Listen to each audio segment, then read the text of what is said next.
You're listening to Making Money Online with Lisa Johnson, the podcast that tells you what it really takes to build a business and the simple steps to get you there. I'm determined to share with you the reality of easy, simple business marketing tips to make passive income so that you can start making money online. Welcome to today's episode. I'm going to tell you the truth about something. And that is that I just recorded today's episode already. But what happened was I had the microphone on mute. I'm telling you this so that you know that if you do things like this, it's normal and that we can't always get things right. So today's episode is all about how to work together without wanting a divorce. And which means I've got my very first guest with me today. And that is my husband and the founder of Sam Johnson Copywriting, Sam Johnson. Welcome to the podcast, Sam. Thanks. Nice to be back again. Again. So what we wanted to talk to you today is just, we get asked a lot about our working relationship and how we work together all day, every day, and have done for about 7 years and don't kill each other. And in fact, we never argue. And so we wanted to just talk a little bit about what it's been like and why we think it's working. So when we first started working with each other, it was actually in my first business, which was a wedding planning business. And in that business, Sam was still working in his 9-to-5 and working for Carmela Weddings at the same time. And we kind of shared the jobs out in a way that made sense. So with me, I'd be doing the planning and Sam would be doing all the heavy lifting and Sam would be the person that talked nicer to the suppliers. Yeah, it started off, didn't it? Like I was kind of the muscle. I'm losing that term really loosely because I was never the muscle, but I would be the lugging stuff around, the sort of logistical person, I guess. Yeah. But what we found quite quickly was that because of your mindset and your kind of way of getting things done immediately, you sometimes wouldn't necessarily use the right methods with the suppliers. I don't know what you mean. Didn't quite have the right effect. So we were very much good cop, bad cop. And I tended to be good cop with the suppliers. And you would say, why hasn't this been done? And they would say, oh, I don't like working for her very much. And then I would come over and say, oh, it's all right. Can we just get this done now? It'd be really great if you could. And we'd be so thankful. You basically just flirted with everybody until they did. That's okay. It worked. Until they did what you wanted. Yeah. But yeah, I often think that people have to work in the same way I do. And so when things don't get done very quickly, it would just annoy me and I'd get stressed. Whereas Sam's much more of a people person than me. And so it really worked. So that was in the wedding business. And then even in the wedding business, we'd have some times where I would have planned a wedding and on the same weekend we'd get another wedding in. And so that one would go to Sam and Sam would plan that wedding. And then there was this one time where we had 3 weddings in one weekend. And because I'd planned a wedding that was going to be quite difficult with a lot of moving parts, and Sam had planned this wedding that looked relatively easy. And so we swapped. I'm not sure how that came about. Now I look back, it seemed to be, you say we swapped. I seem to remember you saying, well, I'll do the one in London. It'll be easier for some really not real logistical reason. All I remember is on the day, there were photos of like me and my team all drinking champagne and having a great time. And then there were like photos of you lot just lugging boxes. Covered in sweat, lugging boxes, tables, chairs, non-stop in 30-degree heat. Yeah. I feel like it worked. It worked for you while you were sipping on your cocktail, didn't it? So then in this business, when we first started, it became very obvious very quickly that the business, Lisa Johnson Consulting was going to do really, really well. And so we decided that Sam would leave his 9-to-5 and come and work full time in the business. But we kind of got it wrong at the beginning. We thought that the way it would work best is for Sam to just be my assistant. So if I needed something doing, Sam would do it. But we realized very quickly we worked very differently. And so it wasn't going to work that well. Yeah, my tea runs every 20 minutes didn't go down well with you, did they? It doesn't work. I don't understand why one person needs so much tea in one day and can find anything to do to not have to do the actual thing that they have to do. I'm an English man. I like my tea. What can I say? And to go to the toilet for an hour.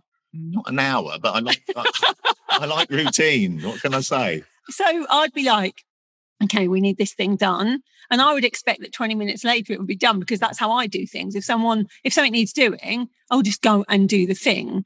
And 2 days later, Sam wouldn't have it done. And it would drive me crazy because I expect everybody to work a bit like me, which I do know is wrong. I hold my hands up that I am the king of procrastinating. I know that. I just have this mental block, despite all the coaching by proxy that I've received from you over the years. I still have this thing where I put off the hardest task until right at the end. What about eating frogs? Yeah, I still don't really get that. Eat the Frog. It's a really great book, and it tells you that the hard thing you have to do first because then it's done. But why would you have to eat a frog? I don't really understand the frog bit. It's a weird analogy. I think that would put me off doing it. It's a weird analogy. But just to give you a kind of example of this is when we first decided to come and do this podcast, I was like, right, let's go and do the podcast. We were sunbathing outside. We were in Crete at the moment. And so I came in straight to the microphone, turned it on and sat there ready to do the podcast. Sam went and ate some crisps. I was a bit peckish. And got a glass of water and sort of wandered about for a bit and then came and sat down. And that's really the relationship of how we work in a nutshell. The irony of that being that I did it and I was so proud that I came and sat with you and recorded it. And because of the aforementioned technical issues, we've had to come back and do it again anyway. So it's like double the impact for me.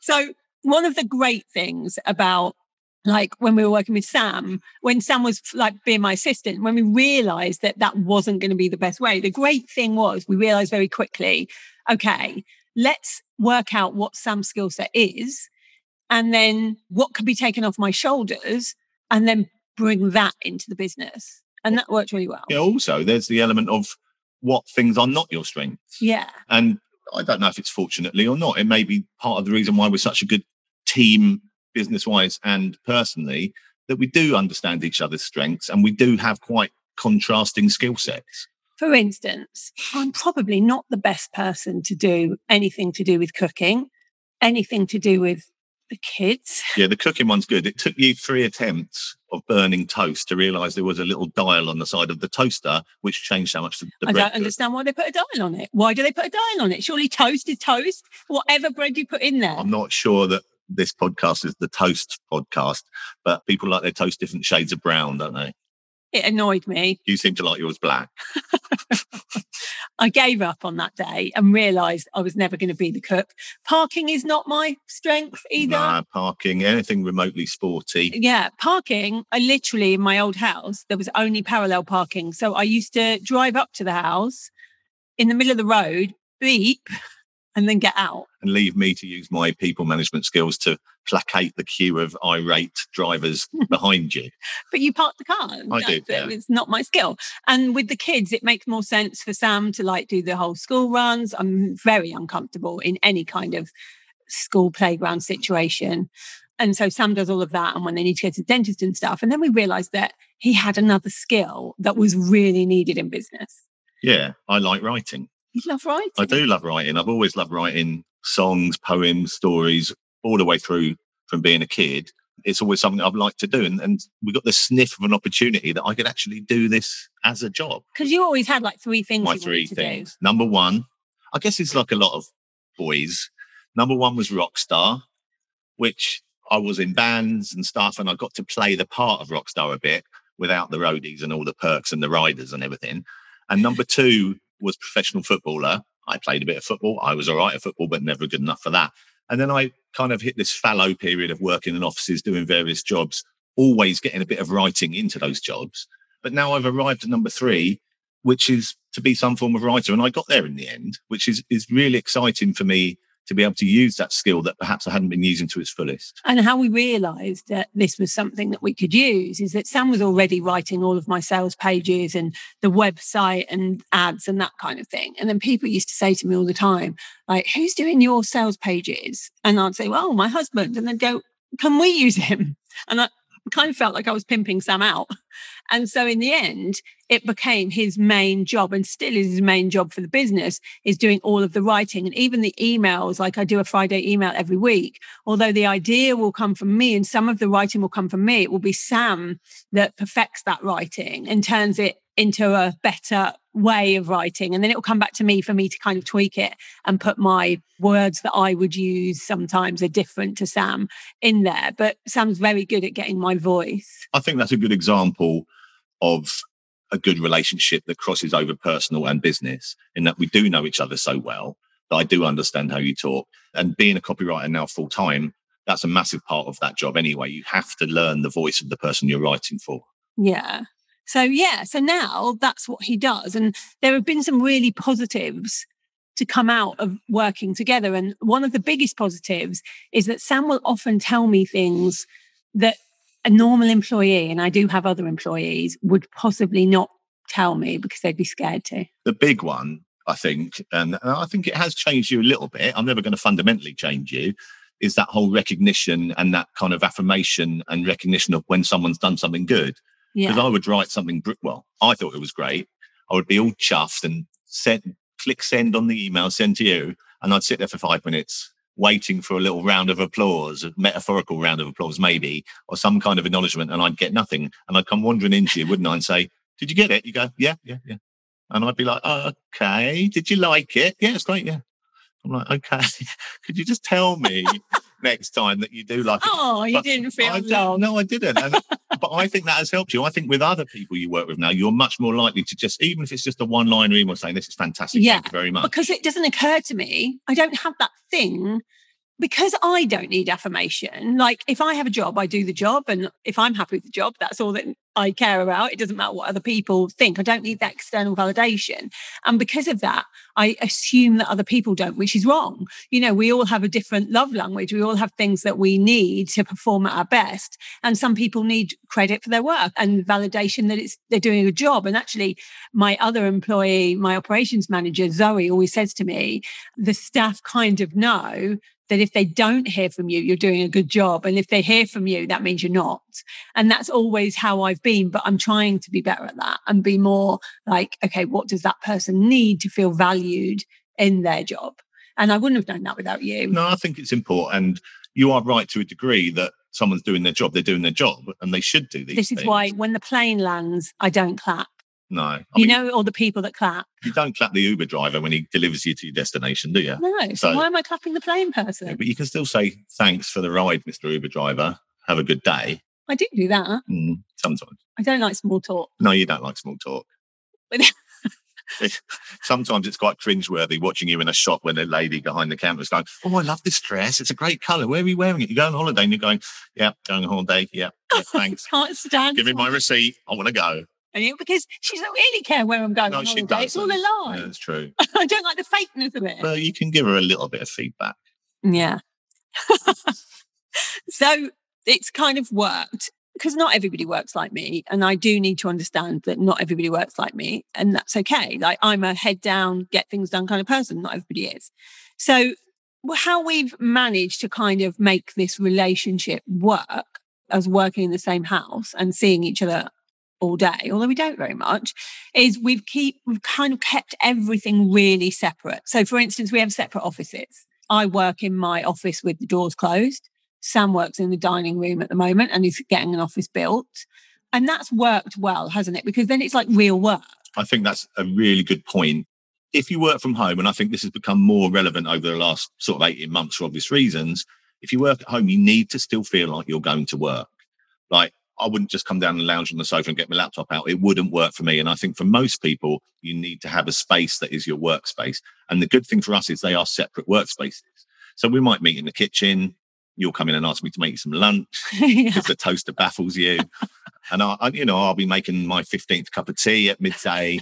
So we will obviously talk to each other. And sometimes you will come in and say, oh, I don't want to do any more work. Can we go out for lunch or something? Yeah, I'm really bad at that. Let's not do any work. Because I kind of feel like the whole point of being your own boss and having your own job is that if you can't really be bothered to work, you go and do something else. Yeah, you just seem to coincidentally time those when I'm really busy with work for other clients, and you'll come into me and say, let's go for lunch. And I'm like, well, I'm not sure now's the right time. I always win though. You always win. I always cave.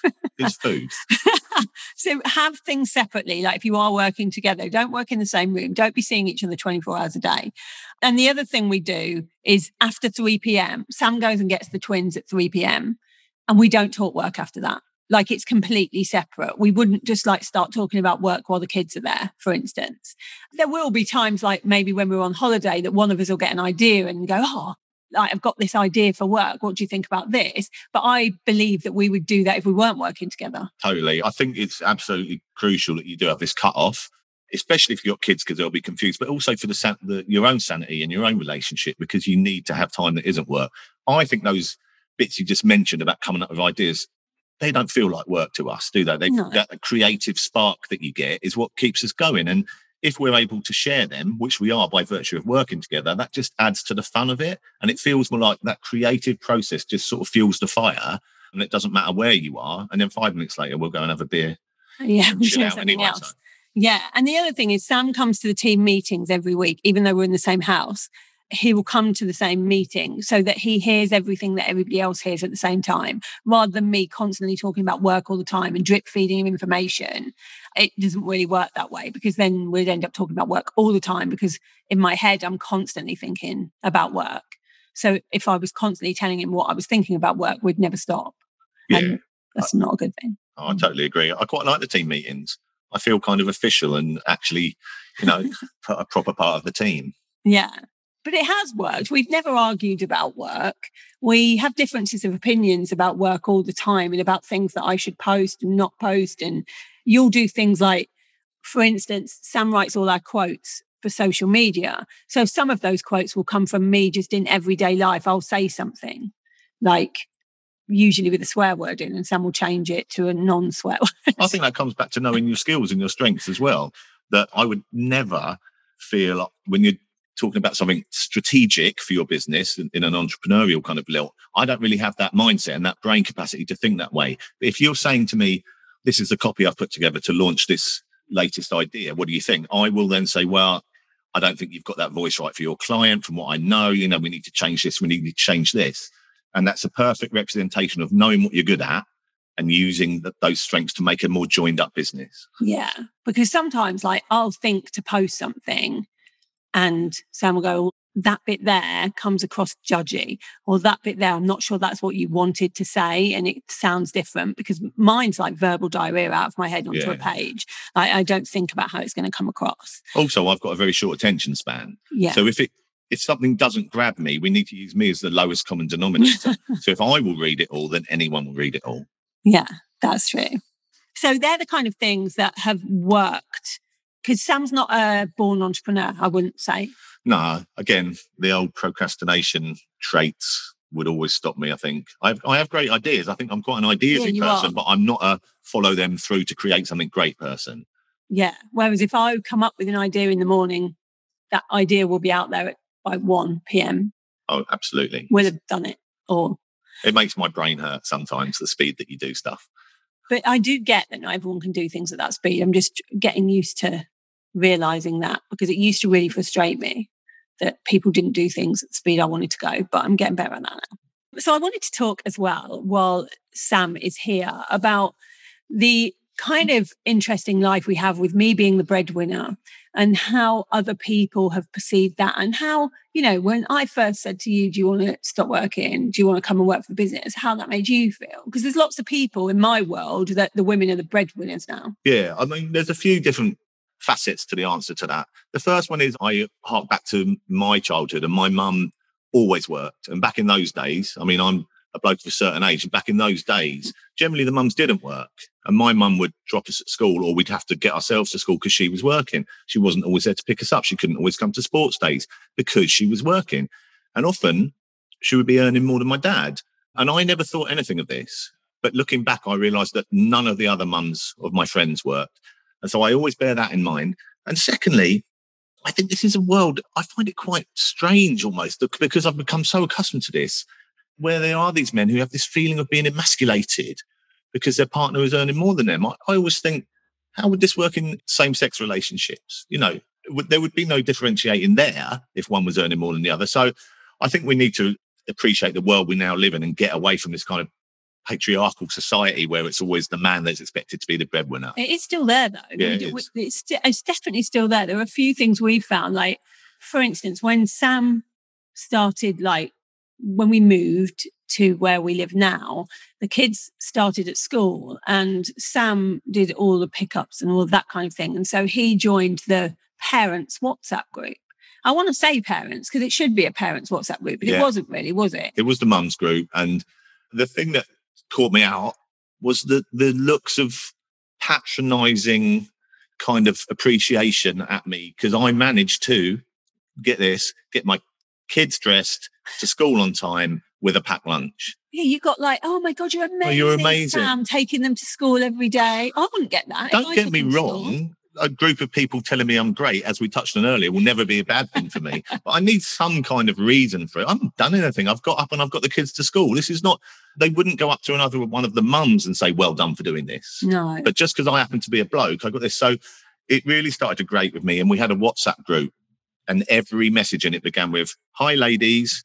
And I would put a little passive aggressive wavy hand emoji in there, which they would kind of chuckle at and then ignore and carry on writing, hey, ladies, on every post. So needless to say, I left that WhatsApp group quite smartly. They thought at the beginning that Sam was a woman because it couldn't possibly be a parent that's a man, which for me, because I grew up in a single parent household where my dad was the single parent, I'm always amazed that it's still seen as females being the main. Yeah, I suppose looking back, if you look at it objectively, our childhoods were perhaps unusual to the norm. So maybe that shaped our understanding of how things don't need to be this cliched kind of stereotypical setup. Yeah, that's true. The other thing we have is people assuming that I'm some little wife with, Sam's earning all this money and I'm just spending it, which happens a lot. We went to this, it was like a designer furniture type shop in the town where I grew up. And we'd been looking at this shop for a while and we said, oh, while we're here, let's go and buy all that stuff we wanted for the house. And we knew we were going to spend a fair few thousand on things that we'd seen in there. Like there was a few pictures that we liked and, there was like little ornaments and things that we'd been looking at for a while that we really wanted, stuff for the garden. So we walked in and I led right from the start. So I walked in and I said to the guy behind the counter, who's like a one-man band, he was the owner of the shop. And I said, hi, we want to buy a few things. Can I just point them out to you so that you can go and do whatever you have to do and then get them delivered? And so I walked around the shop pointing out what I wanted and we want this in this color and this, and he got it all together and he did it all. And then at the end, he turned to Sam and said, because we'd spent a lot of money, what is it that you do, mate, that enables you to come in and spend this much money in my shop? Which pissed me off, quite frankly. I'm going to have to now put an explicit on this podcast. But it annoyed me. My answer was very succinct and it was just, you better talk to the boss, mate, because I work for her. To which he kind of scuttled off with his tail between his legs. He didn't talk to me, did he? He ran away. He just, it's amusing, but underneath it all, it's a pretty sad indictment on society still that he just thought, I'd given you my credit card to go and treat yourself to some bits for the house. That's exactly blatantly what he thought. Yeah, because he didn't even he didn't speak to me. There wasn't even a sentence to me the whole time I was there. It was always to Sam, and we do get that a lot, especially when we go to the nicer restaurants or when we're traveling, and even with estate agents when we put the house on the market. Every time I spoke to them, they wanted to speak to Sam. So every time they needed something signing, they would say, "Is your husband going to be there?" To see if he wants to go ahead with this. And I was like, it's my decision. And the irony of that is I'm useless at forms. I don't know even how to sell a house or move house or anything because you do it. Yeah. I'm useless, anything like that. So he would phone me up and say, mate, I've got no idea. Why aren't you talking to Lisa? Yeah. And he would say, and Mr. Johnson, I thought we'd have a chat. I said, no. You're not going to talk to me about this kind of stuff. Go and talk to Lisa. Well, I'm the one with the property portfolio. You're the one with the property portfolio, but also you're the one with the business acumen, the negotiating brain, the quick thinking, the much better analytical brain than I have. So all those things are blatantly the right person to speak to about something like that. So those kind of things have always annoyed me. I'm trying to realise that it's going to take a while to change people's viewpoints, but hopefully we're part of the solution. I love it. I love doing it because I'm not a young bloke and I grew up in a world that was very different to this one, but I love it. In all sorts of ways, the world is changing for the better, but there's no excuse to say, oh, that's how it was when I was younger, so that's how I am now. I nearly used another expletive. That's such a load of old claptrap. Anyone can change and the world needs to keep having people change these stereotypes so we kind of smash people's preconceptions. Yeah. And hopefully we're doing a bit of that. Yeah, I think we are. But we're kind of just doing it by being ourselves. Yeah, which is how it should be. Yeah. So I hope you've enjoyed this. Yeah, this ramble. It was a bit rambly, wasn't it? It was a bit rambly. But I really wanted you to kind of see how you can work together with your partner and it can completely work. There might be some things that you have to tweak and there might be some realizations along the way, but it can totally work with you being the breadwinner, whichever. Whether you're male or female, you can be the breadwinner and it can work out. And it doesn't mean that the other person has to feel emasculated in any way. It's about respecting each other at the end of the day and realizing that you both have a part to play, whichever role you're playing in your household, you both have a part to play. And one is not more important than the other. I couldn't do my job. I couldn't have made the multi-7 figures had it not been for Sam being there, because so much is taken off my plate that I'm able to do the things that I need to do. And that's all about respect and realizing that no one's more important. Yeah. I think it's acknowledging and respecting your individual skills and using those skills in the most productive way within the business relationship that you have. And that's absolutely key to success. I'd love to hear from you if you work together. If you go to my Facebook group, The Fabulous 5%, there's a thread on there about whether you work together and how you found it and any kind of tips that you have for anybody else on how you've made it work for you. And we'll see you on another episode of the podcast. I hope you have an amazing day, whatever it is you're doing. And thank you, Sam, for being here. Pleasure. Second time round. Enjoyed it. See you later, guys. Bye. Thank you for listening to Making Money Online with Lisa Johnson. If you'd like to get hold of my guide to launching, go to lisajohnson.com/launch and let's get you making money online.